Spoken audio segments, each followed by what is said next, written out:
ياسين والقرآن الحكيم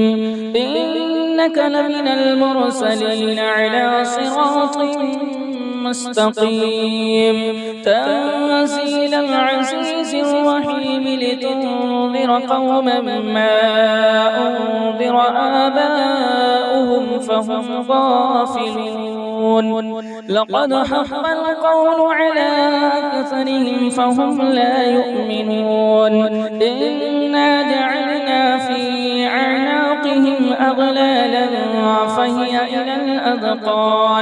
فهي إلى الأذقان فهم مقمحون وجعلنا من بين أيديهم سدا ومن خلفهم سدا فأغشيناهم فهم لا يبصرون